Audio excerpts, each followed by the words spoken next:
Hello, and welcome back to the Long Distance Love Bombs podcast. I am your host, Dr. Jeremy Goldberg, and today's guest is my pal, David Boyd. He is the president of the Uncivilized Nation. He is a Marine veteran. He's a former SWAT team officer, former police officer, former 911 operator, and currently he works in leadership, personal development, and relationship coaching, specifically with men. And he is just an amazing dude. In this conversation, I basically ask him very tender, vulnerable questions about traumatic incidents that he has lived through as a police officer and a 911 operator. And he shares openly and honestly what happened, how it went down, what it taught him, how it changed him, how it shaped him. He talks about his divorce, infidelity. He talks about a man that attempted to stab him. He talks about the most traumatic thing that ever happened to him. And it's a really hearty conversation. Towards the end, we discuss men in general, why men are the way they are. Good luck answering that one. Am I right? And we talk about the work that he's doing with Traver Boehm as part of the Uncivilized Nation. Talk about why men need other men, how they are trying to change the paradigm, trying to change the culture, trying to affect society in a more positive and beneficial light. And yeah, it's just a good one. It's a fucking good one. The first 20 minutes are wild. Yeah, you'll see. Here's Dave Boyd. Dave Boyd, welcome to the podcast, brother. Thank you, sir. It's good to see you as well. Thank you very much for the invitation to be on today. Absolutely. I'm honored. And you just said, hey, man, before we begin, you can ask me anything because my story is out there and we're friends. And you should quickly Google David Boyd, Raleigh PD, because I am on the front page of Fox News. Something to that effect. And I was like, what? No, I don't want to Google it. It's like, you could just tell me what you're talking about as a way to introduce yourself to the audience. So what are you talking about? So I guess I can start off real quick. Dave Boyd, I live just outside of Raleigh, North Carolina. Currently, I'm a former law enforcement officer, Marine Corps veteran. I currently work as a men's coach and help lead Man UNcivilized with your good friend, Traver Boehm. Decade in local law enforcement here in the central North Carolina area between two departments. To the point about my story is pretty public. If you Google Officer J.D. Boyd, Raleigh PD, you can find plenty of stories about me and plenty of stories about an incident that took place back in 2014 where a guy tried to kill me while I was on duty. And about a year later, we ran into each other in the street and made up. And I made a fake Facebook post about it, and it went kind of viral around the world. A couple of days later, I was on Fox and Friends that morning. It's all out there if you're interested in reading a little bit more about it. So do you mind just telling that story? Because you said some cool stuff, which was this dude tried to kill me and then we made up and I was on Fox News talking about it. Like, yeah, I can fill in some details there. Yeah. So I was a patrol officer in Southeast Raleigh for about 7.5 years after I left the military. And I was on patrol one day, sitting on the side of a road. I was actually saw somebody walk by that I thought had an outstanding warrant for their arrest. And so I pulled over and pulled up their name and saw that they didn't have a warrant for their arrest. And while I was sitting in that parking lot across the street, I saw a fight break out between a man and a woman. And so flipped my blue lights, drove over the median, drove over the grass, got into the parking lot, jumped out of the car, yelled at him to break it up. And at this point, I thought they were just in a fist fight, right? I saw him swinging at her. I saw the woman ducking. There was another woman trying to break him up. And when I got out and yelled, "Police, stop, don't move," something along those lines. I don't remember exactly the words at this point. It's been a while, but his attention turned to me, and the two women were able to turn and run. And he came towards me. And at that point, I didn't know that he was armed with a knife in one of his hands. And he came at me. And started trying to fight me, and he swung his right hand over the top of my head, or at my head rather, and I ducked and put my hand up next to my head with my elbow up to kind of block his hand, and his hand glanced off the top of my arm and off the top of my head. And I backed up, threw out my baton, hit him with my baton a few times, had absolutely no effect whatsoever on this guy. Just stood there and took it. And then I was swinging for the fences, for lack of any better term, after he tried to hit me. And so I struck him. For those listening, like, Dave Boyd is a fucking unit. Like, you're a big dude, right? You're not like me. Like, you're jacked, man. So yeah. That's a big impact that you're throwing at this dude. So just for a little context there. Yeah. And so, I hit him a couple of times and, told him to get down on the ground or get back, and then didn't have any effect. And so I stepped back a couple of paces and looked down, like tunnel vision sets in when you're in a traumatic incident in a fight. And so when I stepped back, I was able to expand my view just a little bit, and I saw that he had a knife in his hand and it was dripping with blood. And, at that point, I didn't know whose blood it was. I didn't know if it was my blood. I didn't know it was his blood. I didn't know if it was the woman he was fighting. And at that point, I was like, oh man, like, this is way more than I thought it was. And I pulled out my gun and I stepped back, created some distance, because the guy was armed with a knife and he just tried to stab me. Now I figured that out. And started giving him commands, drop the knife, get down. And this is where things, like, my spidey senses started going off. I was like, this isn't normal. This isn't right. Like, there's something more to this situation. And he started talking like, just shoot me, kill me now. And that's when I was like, okay, this guy is trying to suicide by cop. He's trying to not take his own life and force me to do it. And so I got on the radio and called for backup. A couple other officers finally got there. We were kind of in a standoff where we were yelling at each other. After a couple other officers got there, he finally dropped the knife and got down on the ground. We were able to take him into custody.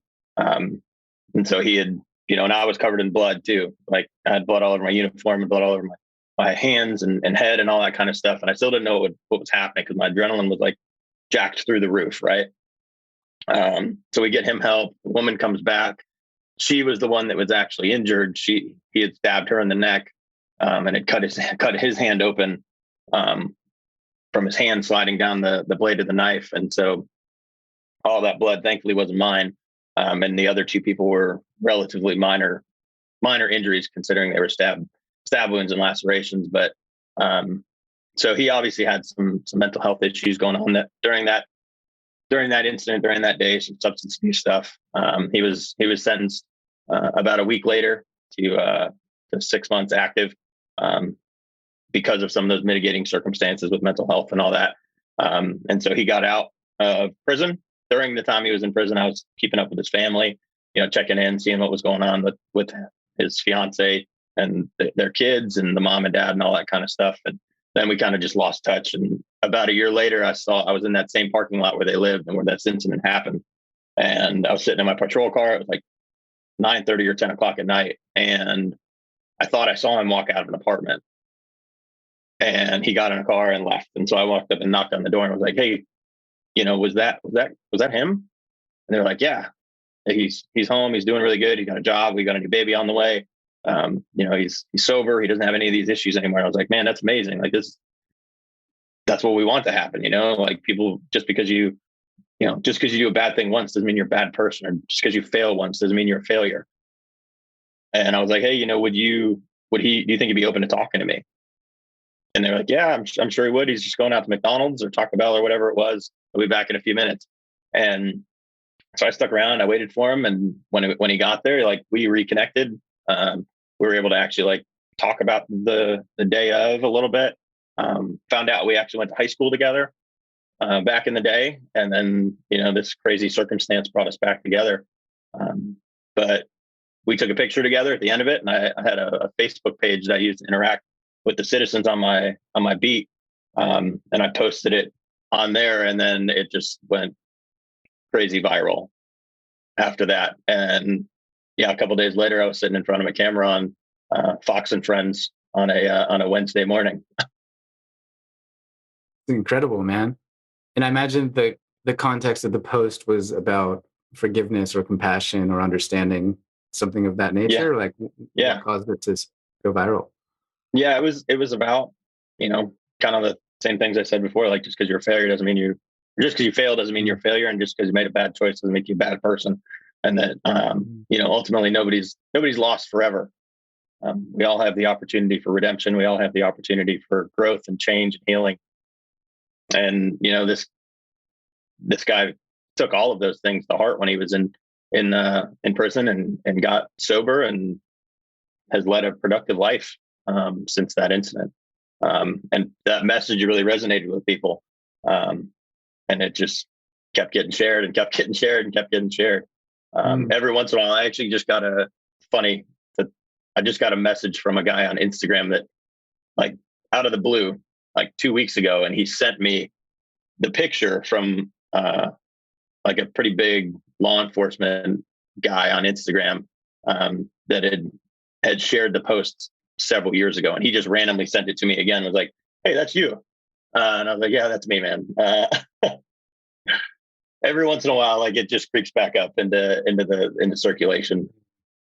What is that like to have a job where you clock in and you know that people might try to kill you during your shift? Like, I asked that as a dude that works on a laptop, types a lot in a comfy house where I can just go make some tea. And the stressful part of my day is not knowing what words to say or that the Wi-Fi is slow. So Yeah, that is a completely different world to me. I'm so curious what that's like. it's an adjustment period. Like, you've got to learn to be okay with that possibility and know that, like, if it happens, that you hope that you're, you know, they say this, you know, you never rise to the level of your expectations. You fall to the level of your training. And so, like, you have to take the job as seriously as it is. Like, every single day, there's the possibility that that might be your last. And I don't say that lightly, you know, like, I have friends who have been seriously injured, who have been shot. You know, it can happen in the blink of an eye. And so you really have to, like, you've got to come to terms with that. That's a possibility within this profession. And you have to you have to compartmentalize that part of your life so that you can survive the rest of your life. Because if, you know, the things that we see and the things that we do and that, you know, that happen around us, like, would be all consuming if you didn't put all that stuff in a little box. And so, like, I had a routine, you know, when I got dressed, that, like, when I was getting dressed, like, it was time to check on mentally. Like, I'm still at home putting a uniform on, you know, putting my gun belt on, making sure everything comes out of the holster or comes out of the pouch in the way that it's supposed to, you know, practicing pulling out things, and putting them back. And that was, you know, I'm turning myself on. I'm getting my nervous system ready to be able to go be at an extremely high level of alertness for 12 plus hours at a time. And then you go and you do all the things and you see all the traumatic incidents and you respond to all these terrible things and interact with people on their worst day, probably ever for the vast majority of them. And you've got to just, okay, well, that was that incident. And now I need to go do the other thing, or I need to go, you know, you can go from being at a murder to being at a community policing event and trying to eat hot dogs and hand out balloons to kids within 6 hours of each other. Right. And so, like, if you don't compartmentalize these pieces of your life, like, it will just overwhelm you and you won't be able to do your job, honestly. When you say there was like a growing period for you to do that, like, does it ever get to a place where it's easy or healthy? Maybe that's not the right word choice, but it seems like if you're dealing with traumatic events day in and day out, and this is not just for police, but I'm thinking like ER nurses and doctors and so many countless jobs. I'm just curious, like, what does that feel like when you got to the point where you're like, okay, I'm functioning, I'm doing the best of my ability? Did it feel like you were there, or did you feel like there was still something below the surface unprocessed? Like how do all of these people that do these jobs not have like PTSD or like I just I'm being Well, naive and perhaps a little bit too innocent, but like, it's fascinating to me. I don't want to speak statistics because I don't want to give out wrong numbers, but there are a vast majority of people in first responder professions, myself included, that do suffer from PTSD or suffer from undiagnosed PTSD. I left law enforcement in November of 2020 on a Monday or on a Tuesday, and a couple of days later, I got diagnosed officially with post-traumatic stress disorder, and have been in treatment and trying to take care of myself ever since, and recover to the best I can. But you talked about like functioning level, right? Like in order to perform well in any of these positions, like your baseline like goes up. Like you spend a lot more time at, a 15 out of 10 than you do a 10 out of 10 for the average person. And so that baseline kind of bumps up. But one of the biggest problems, honestly, is that, the people in these professions, whether it's law enforcement, 911, fire, EMS, emergency medicine, like the shifts that we work, they don't allow for proper recovery. So you go up to 15 at an incident or in a surgery or a response or something like that. And then you stay there for a while, and maybe you go back down on your shift, maybe a 9 or a 10 or an 8 at lowest. And then you go to another one, and you go back up to a 15, and then you go back down, and then you go back up. And then you finish your 12-hour, your 14-hour shift, and then you come home and you crash like super hard. And like all throughout that time frame, your adrenaline levels are going up and down, your cortisol levels are going up and down, all of these hormones are getting dumped into your system. And realistically, it takes 48 to 72 hours, for like all of those things to dissipate from your system, and for you to kind of come back to like a regular baseline of like, like the regular human existence of ups and downs, rather than the extreme highs and the extreme lows that you suffer when you're off duty. And so learning that piece for me personally, that was a huge piece of the puzzle. I think I learned that from Dr. Gil Martin in Emotional Survival for Law Enforcement, is learning how you can recover better through sleep and exercise and diet and meditation and, all those wellness practices, so that I could try to get myself back into that normal range as fast as I possibly could. Because you spend so much time high and so much time low.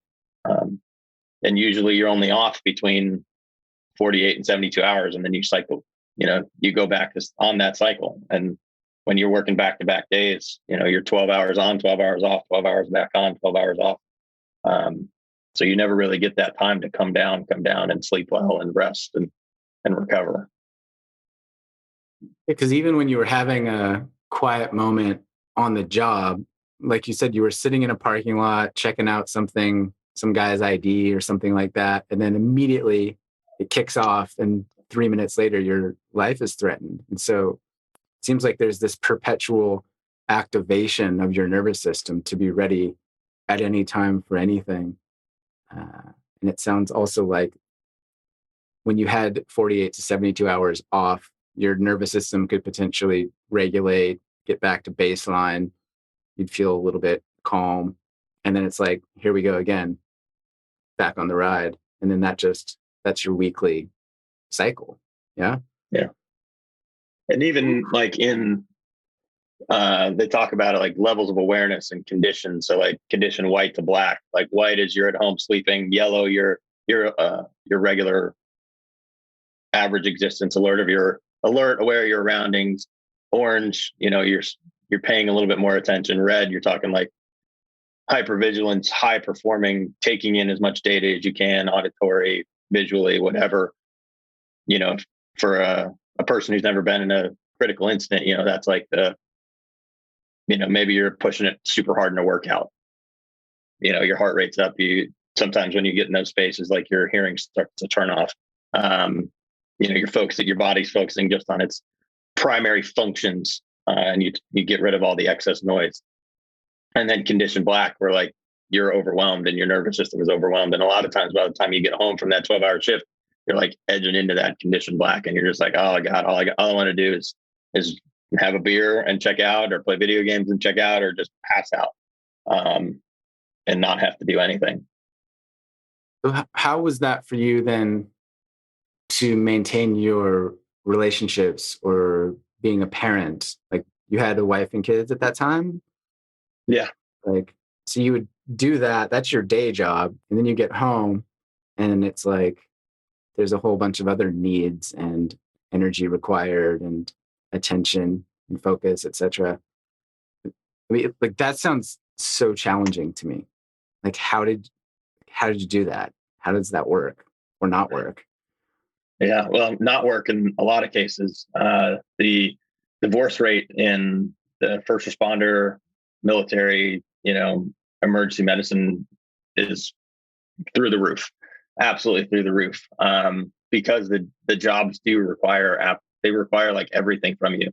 Your on time, your off time. Like when you're specifically when you're a cop, like when you're off duty and you're out in public, like most of us are still carrying a firearm, so we're still like in that condition orange level of awareness, watching people's movements, those kinds of things. For me personally, it was like I got real heavy into physical fitness for a long time. I was, running multiple days a week, CrossFitting multiple days a week, riding bikes. That was what was helping me regulate my own nervous system and regulate my own thoughts. But it's hard. I would be lying if I said that I did it. My wife did the vast majority and held this family together for quite a number of years. Like when the phone rings and they say, "Well, you got to come in." Well, you got to come in. You don't really get. It's not like a normal job where you're like, "No, I'm not coming." I can't come right now. It's like, okay, well, they said I got to be there. You got to. Then I'm getting in the car, getting my uniform, and rolling out. So the spouses and the children, they bear a large brunt of this as well. And I would be lying if I didn't say that there were days that I snapped and said things I shouldn't have said, or that I yelled and, acted in ways that I'm not proud of now. But I know a lot more about how my nervous system responds to things now. And I know a lot more about the cycle. And I think that's something that every person in one of these professions should know about. And unfortunately, it's not common knowledge. Is there training in some of this stuff before you get hired or before you get on the street? Like, do they talk to you about nervous system regulation or Not at the police trauma or? departments that I worked at. We had when I was in the academy, we had an officer who came and talked to us about meditation, but most of us were, 21 to 25-year-olds, and like, who's this old guy talking about sitting here being quiet, right? Yeah. Then here we are, 15 or 12 years later, and I'm like, man, I can't get through a day without meditation, right? I should have listened to that crazy old guy who took his tie off and unbuttoned his top button and sat in front of the room and was just quiet for 15 minutes with us. Yeah, like you are the crazy old guy now, man. I am the crazy old guy. They play this podcast in an academy, I'd get laughed out of the room. Yeah, so maybe time is changing things. Maybe now there are places that plans are underway to provide more mental health support, emotional support, etc. Oh, I would absolutely agree with that. First responder suicide is an epidemic. More firefighters and police officers die by suicide every year than are killed in the line of duty. And when we think about like the trauma that they're exposed to day in and day out, and the development of depression, substance abuse, PTSD, all of the anxiety, all of these things,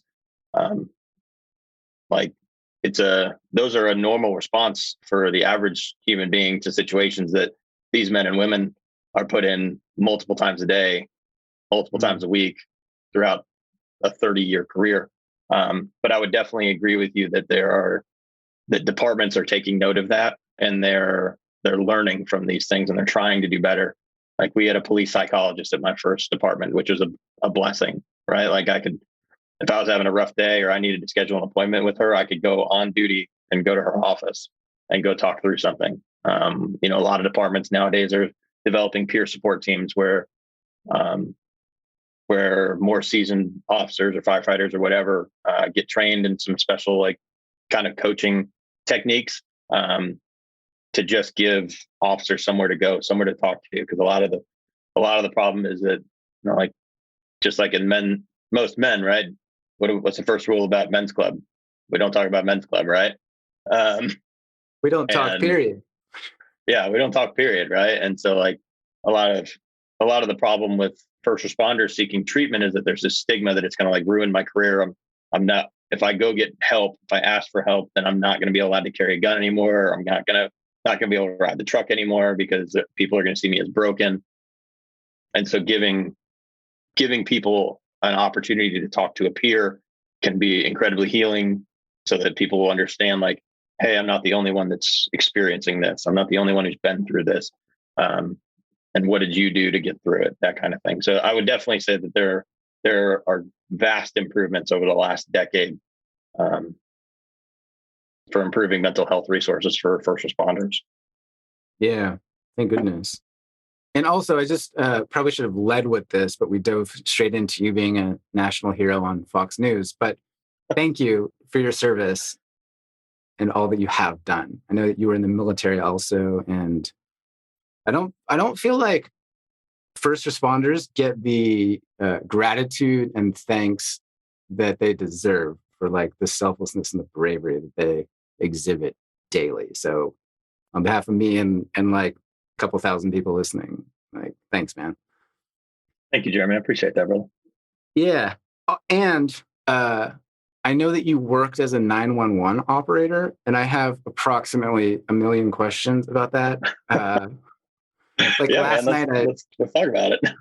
Yeah, last night I was saying to Kendra, we were making dinner, and I was like, yeah, and like Dave worked as a 911 operator. And she said, like, what's even the training for that? Like, who do you talk to when you call 911? I'm like, I know. And like, imagine the stories they have. And like, how do they deal with that? She's like, I know. And like, just a lot, man. And I know that I've heard bits and pieces of that when we were together in Colorado a couple months ago at the Man UNcivilized initiation. If you're listening, everybody should go. But like, what is that like, man? How did you get into being a 911 operator? Like, just tell me all the things, basically. Yeah. So after I left the Marine Corps, I wanted to get into firefighting, and went through the process in a couple of places and made it all the way to the end. And then it was like, well, we're going to hire our volunteer that, we already know about. And I was like, man, well, maybe that's maybe that's the ticket. Like, I need to get involved with the department in some way, so that my name's out there and they know who I am. And so I saw a job posting for 911, and I was like, we'll give it a try. This is maybe an in for the Raleigh Fire Department. And so I applied, got in, went through I think it was like a 5 or 6 month long academy, where you're learning how to run the computer aided dispatch system. You're learning how to run the radios, how to talk on the radios, how to enter. Like the computer aided dispatch system is like a beast of a computer program. It's like, if you're good at Excel, you'll be really good at CAD, but also running the. That's you, Jeremy. You're in Excel. Love a spreadsheet, man. But 911 operation seems on another level. Yeah. So, and that's the thing. Like sometimes you're on the phone with an emergency, and you've got a unit that's calling on the radio, and you're trying to type in the computer all at the same time. Life gets a little hectic when you're there. But yeah, so it took the academy, and then went out into training, where you sit with a training officer for about 6 months, and they make sure that you know what you're doing, and that you can keep up with the pace that's required. And sometimes you're answering 100, 150 people's emergency on the worst day of their life every single day, amidst the like, hey, can you send the police because this dog next door won't stop barking, or those kinds of monotonous or menial tasks as well. It was a hard job, physically, emotionally. There's not a lot of closure that comes for most 911 dispatchers. So you're talking to all these people having these terrible things happen. And then you're just like, well, I got to pick up the next phone call, and a police officer, a firefighter, EMT is going to go deal with that. And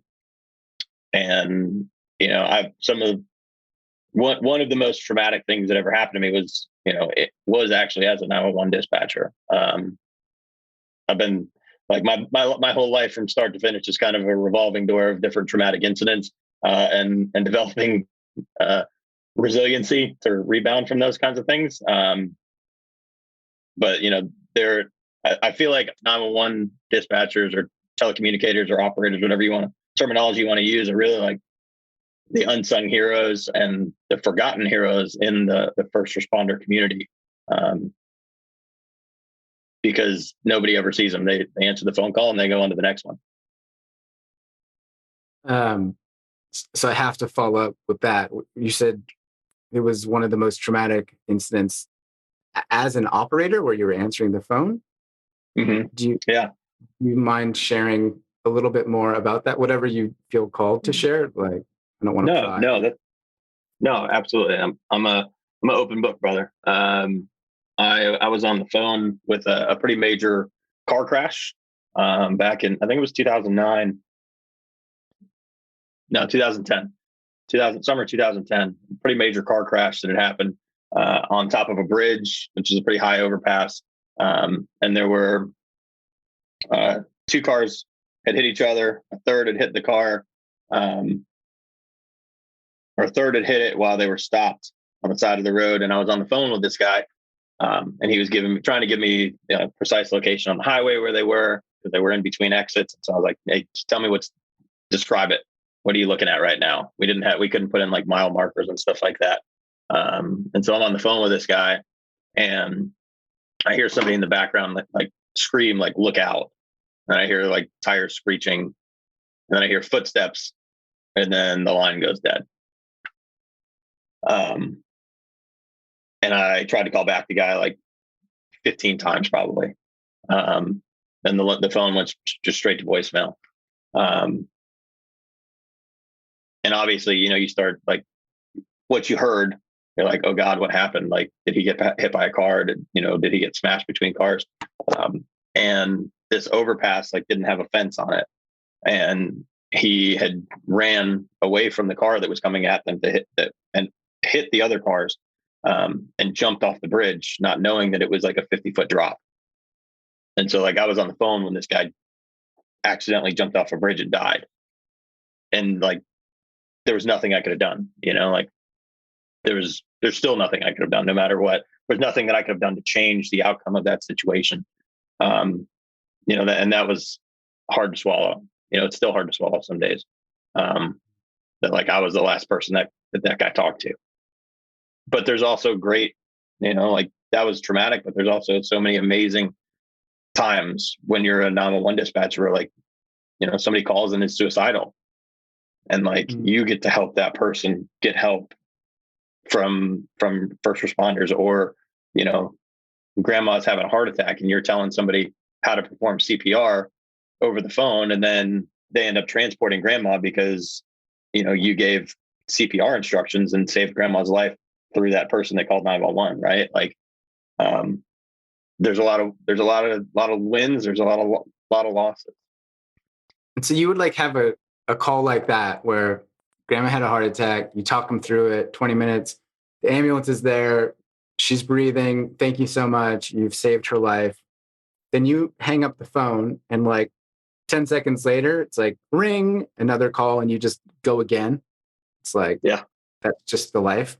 Like, hey, my cat's stuck in a tree, bro. I need the cops. You're like, okay, like, let's go. Yeah. For 12 hours a day. That's fucking bonkers, Dave. That's a crazy job. There's millions of them around the world right now. While we're recording I know, it's like doing that. It's messing up my head, man. That like right now that's happening all over the world, right? How has that experience shifted your relationship with mortality?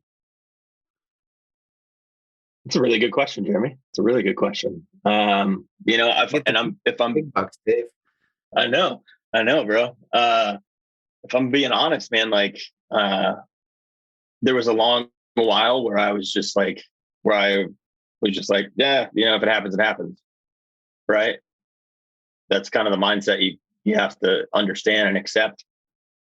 When I had my second kid, I had a very, very difficult time wrapping my head around the possibility that I might pass away at work. It changed everything for me. And I was actually, honestly, I was sitting in my office at school. I was reading the book To Be a Man by Robert Masters. And within that book, there's 3 chapters successively on anger, aggression, and violence. And they're talking in one of the chapters about conditioning young men to do violence on behalf of the government. And they're talking about how you condition young men in boot camp to go be violent. Right. And I'd always thought like, oh man, like it doesn't have anything to do with me. Like that didn't happen to me. Just complete denial about it. And then I read this book and I was just like, well, shit, that happened to me. And I had a breakdown like in my office when I was working as a school resource officer, just like kind of frozen, stuck to my chair, and called Traver and was like, I don't know what to do with this. I don't know what just happened. And he was like, he walked me through it. And we ultimately came to the conclusion. It was like, you no longer are willing to perform violence or accept violence on behalf of anybody else, on behalf of the government, on behalf of people outside of your family. And I was just like, that makes absolute sense. Like, I want to be here for my kids, and I want to be whole, right? Like, I don't want to be the guy that's on the roller coaster. I want to be here and be present and, be a good father, be a good husband, and not be reactive and not be, stressed out all the time and worried about and hypervigilant and all these kinds of things. So I guess the short answer is at the beginning, like I was just, nonchalant about it. But the farther I got into my career, the more worried about it I got, honestly. I think I have a much healthier relationship with death and mortality these days. And, part of that's been the development of my own, transcendental meditation practice and studying, Buddhism and those kinds of things and understanding karma and all that kind of thing, which I just wasn't mature enough for back in the day. Yeah, I relate to that also. And part of me believes that it's also part of this like ripening process as humans, where you get a little bit older, death becomes a little bit closer, more intimate. You start knowing people that have passed away. You start feeling older. It's a little bit more confronting. All right. It hasn't stopped me from doing anything stupid, though. You know that. I launch myself down a mountain pretty regularly, and yeah, but that to me feels more like a conscious decision to utilize or maximize your life, right? Mm-hmm. Like, and maybe as a substitute for the extremes that you were used to when you were working in those various jobs, the high highs and the low lows. Yeah, they call. I was talking with a guy that retired special forces, and he was like, "Yeah, we call that chasing the dragon, right? Like, I need that adrenaline rush to feel alive at some points of my existence still. And mountain biking for me is my escape. It's like I don't have to think about anything else, because if I think about anything else, then bad things happen. Like I have to be 100% focused and in the moment in order to be successful as a mountain biker."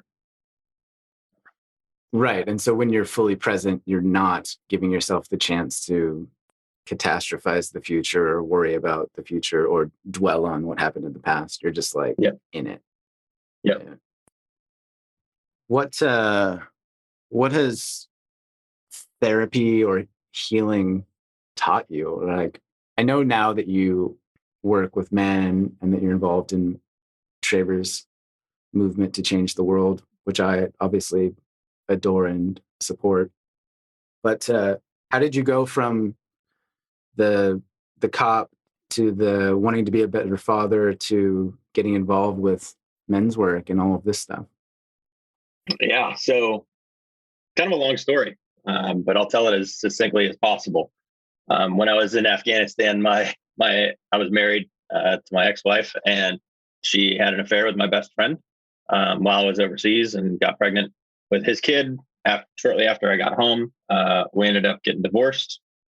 About a year after I came home from Afghanistan, I was a young Marine. So the answer to that problem, like most young military service members, is, well, I'm going to drink it away. I'm going to party it away. And that's what I did. And I never dealt with any of those issues. And as we all know, when we don't deal with those issues, they bleed out all over everything else in your life. And a few years later, my ex-wife was separated from my ex-best friend and started dating another guy that I knew, another cop from a neighboring agency. And that brought up all that same stuff again. All the same feelings came flooding back, and I was disgruntled and angry and sad and hurt and all those kinds of things all over again. And I ran into him of all places in a Walmart. And I like to say my life fell apart in the parking lot of a Walmart. And I'd been talking a lot of smack about them. I was not being a good human being, if we're being honest. I wasn't practicing kindness or forgiveness. And I was tried to be the bigger man, tried to say, hey man, like I've been running my mouth and that's not right. And I apologize and I want to be better. And the apology wasn't received in the way that I wanted it to be, or I hoped it would have been. And they didn't have any obligation to receive that apology in the way I wanted them to. And down the rabbit hole we went of all the unexpressed and unmoved and the unfelt emotions from 8 or 9 years later, or 8 or 9 years earlier. And I just became an asshole. If we're going to be blatantly honest about it. I was a jerk to my wife. I was a jerk to my kids. I wasn't showing up the way I needed to at work. And I'd heard Traver on the old Squad Room podcast back in the day, back when Traver was like just getting into divorce coaching. And I told my wife, I was like, man, I really like this guy, Traver Boehm. He's got a lot of really cool things to say on this police podcast. And a couple months go by, and my wife, Jenny, is like, tired of your shit. You need to call that Traver guy that you heard on the podcast. That wasn't exactly the words. I might be paraphrasing the conversation a little bit. I love you if you're listening to this, babe. And the summary of like, hey, here's a line in the sand. I've reached my maximum. You need to make some changes. Yeah. And so I did. I reached out. I worked with Traver for a few months as a private client. We developed a really good relationship, and he helped me heal all of those old wounds. And I was like, man, all these old wounds and all this trauma from law enforcement and growing up and the military and divorce, like I have an opportunity to help other men that are suffering, right? And to put it in a way that you shared with me a couple months ago in Colorado, like if my story, not sharing my story, is causes someone not to be able to heal, then that's cruel. And I really took that to heart. And that was just a few months ago, but I've kind of been operating under that principle of being able to share my story and help other men since I was helped myself by another man. And I saw the power of men's work and the power of connection and community. Yeah, I love that, man. And that idea messed me up too when I heard it or realized it. This idea that if you have a gift to give or something to say or something to share or a lesson to impart, and you're choosing not to do it because you're scared or you don't think you're good enough or you're not ready yet. And as a consequence of that withholding, the people that could use that thing are perpetuating their own suffering. It's like you're keeping people in a state of suffering because you're not sharing the medicine. And like, that is cruel. And like, I remember, having a head in hand moment, like, oh my God, it's not about me, it's about them. And I'm glad to see that it resonated, and can't wait to read your book one day, because I think that's happening at some point. The book, right? the Word doc is on my desktop. It does have at least a title and my name and a table of contents. Perfect. The stories are in my phone. I guess I gotta transfer them over. But one day the book will come out. Cool. And so what has it been like in this new phase or season of your life, working as a men's coach, building this new platform? Like, what have you seen? What has it taught you? I would say that the biggest thing is like all men are hurting, right? All men are hurting in some way. Um, and like I said earlier, like we don't talk about men's club, right? And what we have to do is start talking about men's club. We have to start talking about our human experience. We have to start talking about our pain and our suffering and our wins too. You know, like we just have to be in community with other men. And if we don't, then we're just going to stay in that downward spiral. We're going to stay in that isolation. We're going to continue to be that nice guy. You know, and the kind of the interesting thing for me is like, I'd always thought of like healing and all of that as like this linear, like step 1, step 2, step 3, and then you get thrown down the flight of stairs repeatedly. And you're like, damn it, I thought I dealt with that. Oh, well, I didn't deal with it in this context. And so now it's showing back up. And, you know, I love that there's always an opportunity to look at your own past trauma and wounding and seeing how it's showing up for you today in a different way, even though you quote unquote dealt with it. Yeah. What is your response to the standard question that I'm sure you receive often, because I do, and I know lots of other men do, which is, how do I get my man to blank? Like, I love my guy, but he won't read the books. How do I get him to see a therapist? How do I get him to do the work? How do I get him to join your program? Like, what are your thoughts on that? It's impossible to get anybody else to do anything. First and foremost, I mean, you can make them sign up for the program, but just because they sign up for the program doesn't mean they're going to do the work. Doesn't mean they're going to heal. Like the person that needs to do the work has to be invested in doing the work. You can encourage. The best thing that you can do is encourage, and you can support. You know, I just said this to some guys the other day. Like, if you get on a phone call with me, like you're going to hear at least once or twice, like, how can I support you? How can I support you? Like, just showing somebody that they have the space and giving them the space to do the work is the best thing, the best gift that you can give them. But you can't. There's no way to make them do it. They've got to want to do the work. Anything else is just theatrics. Yeah. It's such a bummer because it's true, right? I've told people, you don't change them, or the second alternative is you leave them. Yeah. I feel like men, in my experience, sweeping generalization, caveat, or maybe I'll throw it to you. Do you find that men need to learn the hard way or hit rock bottom to change? Is that a common thing that you've experienced? I don't know if it's rock bottom. I mean, there's certainly some men that have to hit rock bottom.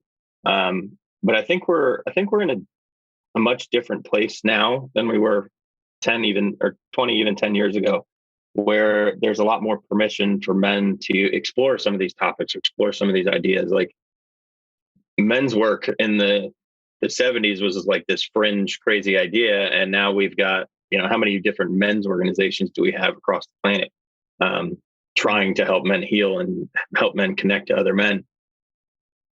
So I think we're headed in the right direction as far as men having permission to feel and to heal.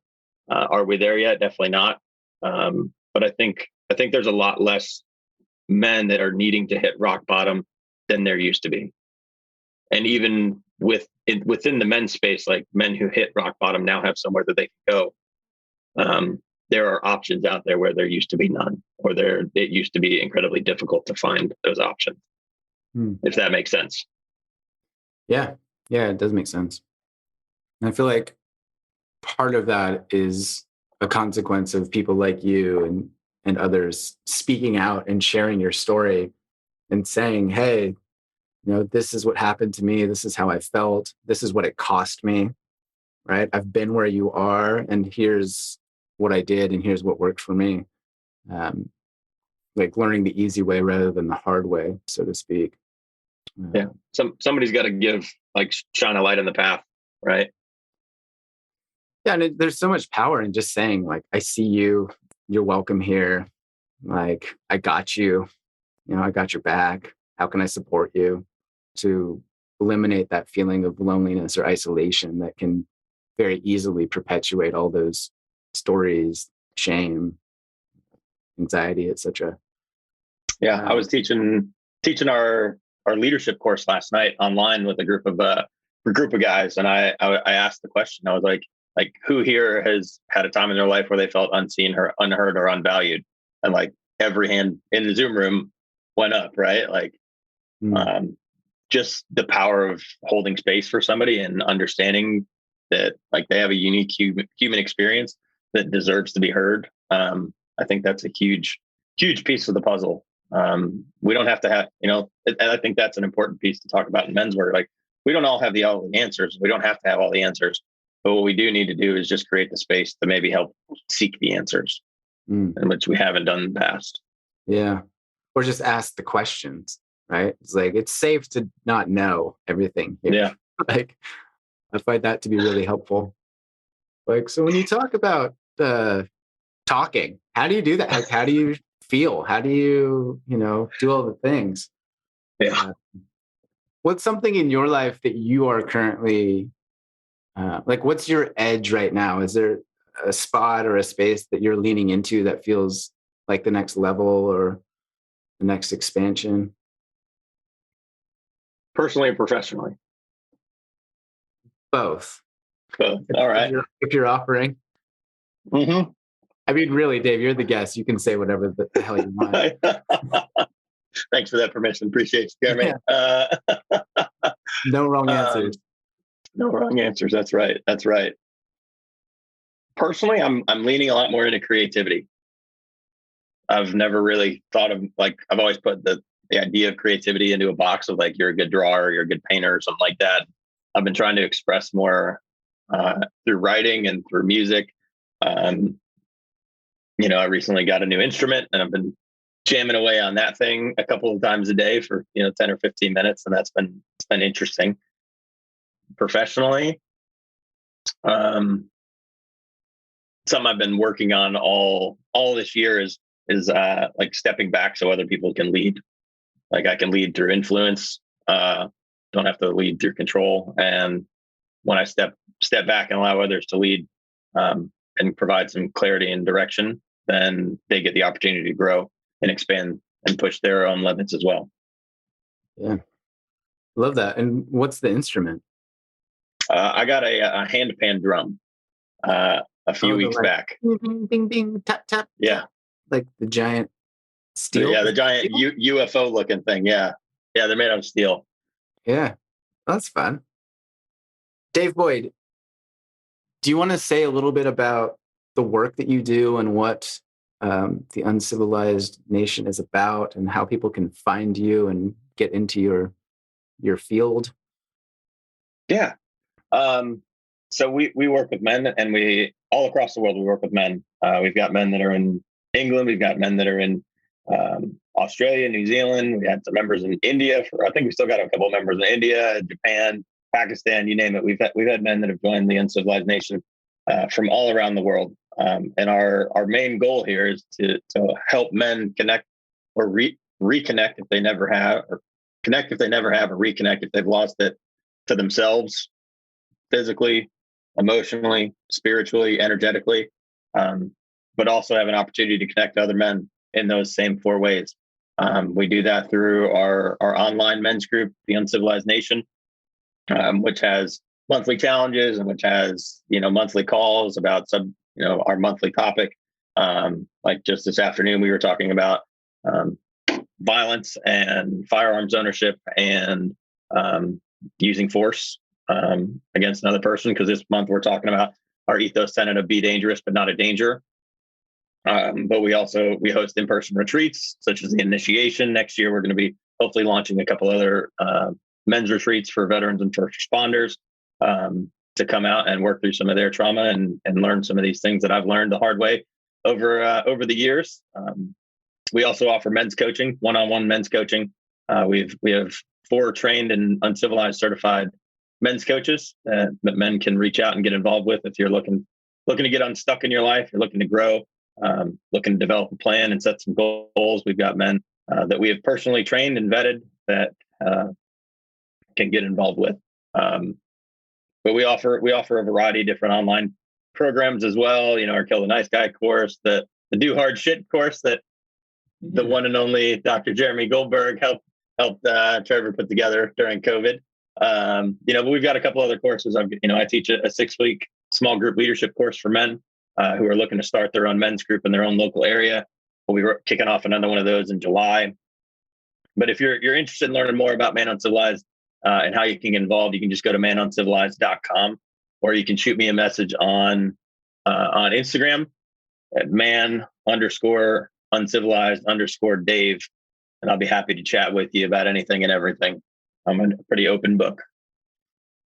Obviously, yeah, you've been very transparent today, and I would add to that one of the perks or the advantages I see to what you guys are building is the ease of getting involved. So you can book a call, have a chat. There's an app that you can join for like a monthly fee that is affordable.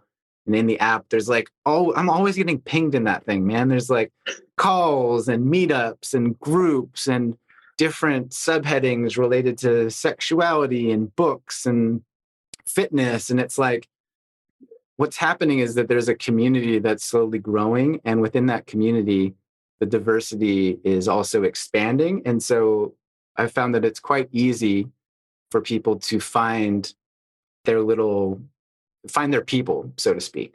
It's like, oh, you're also in this region and you're interested in, I don't know, cats and Buddhism. Like, I got you. Like, we can connect. Maybe that's a bit of an outlier, but I think that it is for men, in my experience personally, and like working with men, it can feel difficult as an adult, especially to like make new friends and to make new community in a way that feels real and authentic and vulnerable, because that equals terrifying. And everybody that I've come across in that community is big-hearted, welcoming, stand-up dude who is who's humble enough to accept help and gracious enough to offer it when required. Yeah, for me, it's the only place I've ever gone where everybody wants to see everybody else win. There isn't a hidden agenda. There isn't a backhanded comment. There isn't any of those kinds of things. Like I just want to support men, and I want to see men do awesome shit in the world. But bro, I was told that it was a cult. Yeah, we're like a D-. We're a D- cult though. Like you can go on the Uncivilized podcast and hear Traver and I rap about how we're a D- cult as well too. You guys are just a bunch of terrible cult leaders masquerading. We got really cool t-shirts though, bro. Really cool t-shirts. Oh shit. Yeah. The merch game is fire. Am I wearing one? No. Yeah. Shirts, beanies, pillows that say, what is it? Your cock is medicine. Something like that. Yep. Yeah. You guys are crushing, and long may it continue. I'm stoked to be involved and to be a participant as well. Yeah, we're glad to have you, brother. Dave Boyd, is there anything we haven't touched on that you were like, Jared, I can't believe you didn't ask me this, or I didn't get a chance to communicate that? Anything that comes up, or any words of wisdom to leave with, or are we good? We hit it. Words of wisdom to leave with. It's a good question. Really good question. No, I think we're good. We're not good yet. No, now we're going again. Another way to phrase that would be like, what would you tell yourself, 15 years ago, 10 years ago? What advice would you give younger you? Get to know yourself better. Get to know who you are, who you truly are, and who you want to be. Don't let the outside world define who you are. Expand your worldview, especially in law enforcement. Like the whole world is like your one little town, your one little city. And you forget about everything else, and everything you deal with in your one little town, your one little city is bad, right? Nobody calls the police because they're having a good day. And so your worldview gets shut down. I would definitely tell myself to get to know myself better, be curious, and do everything I could to expand my worldview. Amen. All right, brother. Thanks so much. Appreciate you, respect you. Long may you and this work continue. Thank you for showing up so openly, always. Yeah, you as well, sir. Thank you for the opportunity. Look forward to talking again soon. Okay, so that was Dave Boyd. As mentioned, I've included links in the show notes to the Uncivilized Nation. I've included a link to his personal Instagram account. If you are listening and want to ask him a question, slide into his DM, shoot him a message. He will get back to you. I hope you found that useful. I hope you found that informative. And if you know somebody that needs to listen to this conversation, please do send it along.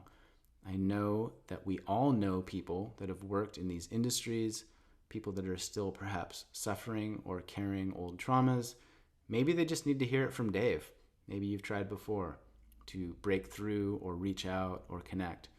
And perhaps this conversation will help them. So please do share it, spread the word, tag me, tag Dave, and we will attempt to create wide-ranging ripples that result in some healing and some connected sense of belonging for all. Thanks for being here. I adore you. I appreciate you. And you can find me everywhere on the internet at Long Distance Love Bombs. Shoot me a message if you want. Send me some suggestions, some helpful tips, guest ideas, whatever. Hit me up. Thank you. Thanks for being here. I appreciate you.